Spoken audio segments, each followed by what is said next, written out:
नमस्कार साथियों, आज हम लोग पढ़ेंगे एनसीईआरटी सार संग्रह में फिजिक्स का एक टॉपिक है तरंग गति।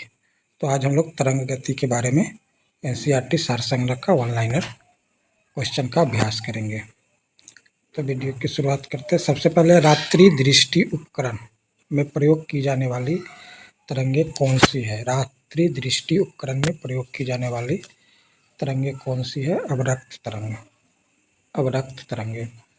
अगला है दृश्य प्रकाश का तरंगदैर्घ्य कितना होता है? दृश्य प्रकाश का तरंगदैर्घ्य कितना होता है? तो दृश्य प्रकाश का तरंगदैर्घ्य जो होता है वो 390 से 750 नैनोमीटर के बीच होता है।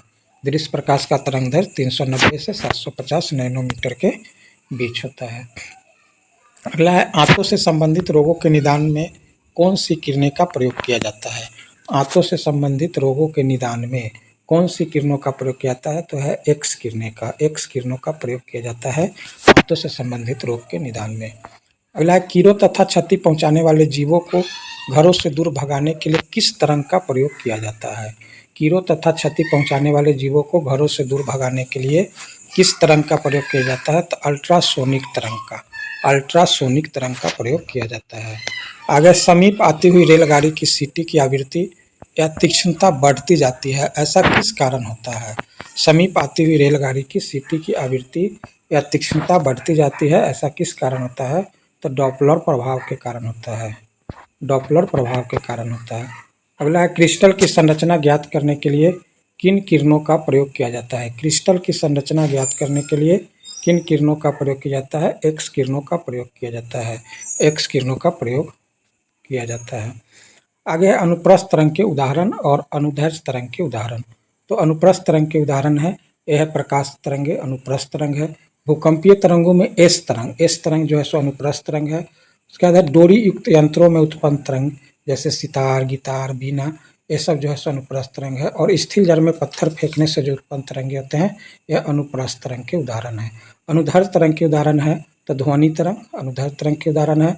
भूकंपीय तरंगों में पी तरंग, पी तरंग अनुदैर्घ्य तरंग के उदाहरण है। उसके बाद सर्पिलाकार स्प्रिंग में उत्पन्न तरंग, यह भी अनुदैर्घ्य तरंग है। और अल्ट्रासाउंड तरंगे, यह भी अनुदैर्घ्य तरंगे हैं।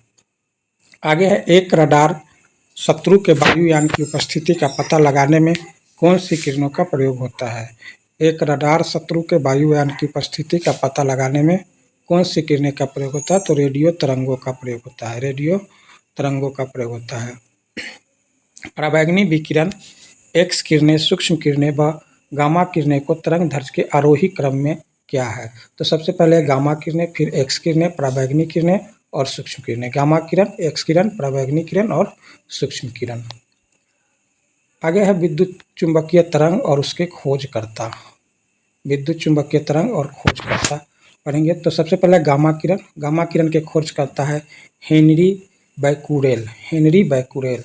दूसरा है एक्स किरणें, एक्स किरणें के खोज करता है डब्ल्यू.सी. रॉन्टजन, डब्ल्यू.सी. रॉन्टजन। उसके बाद है पराबैंगनी किरण, पराबैंगनी किरण के खोज है करता है जोहान रीटर, जोहान रीटर पराबैंगनी किरण के खोज करता है। क्या दृश्य किरण, दृश्य किरण के खोज करता है न्यूटन। अवरक्त विकिरण, अवरक्त विकिरण के खोज करता है विलियम हर्शेल, विलियम हर्शेल। लघु रेडियो तरंग, लघु रेडियो तरंगे के खोज करता है हेनरिक हर्ट्ज। उसके बाद दीर्घ रेडियो तरंगे, दीर्घ रेडियो तरंग के खोज करते हैं मार्कोनी। वह दीर्घ रेडियो तरंगे वायुमंडल की किस परत से परावर्तित होती है? दीर्घ रेडियो तरंगे वायुमंडल के किस परत से परावर्तित होती है? तो आयन मंडल से परावर्तित होती है, आयन मंडल से परावर्तित होती है। अगला कुलीज नलिका का प्रयोग कौन सी किरणें उत्पन्न करने के लिए किया जाता है? कुलीज नलिका ट्यूब का प्रयोग कौन सी किरणें उत्पन्न करने के लिए किया जाता है? तो यह है एक्स किरण, एक्स किरणें। कोबाल्ट 60 समानता विकिरण चिकित्सा में क्यों प्रयुक्त होता है? कोबाल्ट 60 विकिरण चिकित्सा में क्यों प्रयुक्त होता है? तो गामा किरणों के उत्सर्जन के कारण, गामा किरणों के उत्सर्जन के कारण। आगे है बंद चूल्हे में किसका प्रयोग किया जाता है? बंद चूल्हे में किसका प्रयोग किया जाता है? तो सूक्ष्म तरंगों का प्रयोग किया जाता है, माइक्रोवेव का प्रयोग बंद चूल्हे में किया जाता है।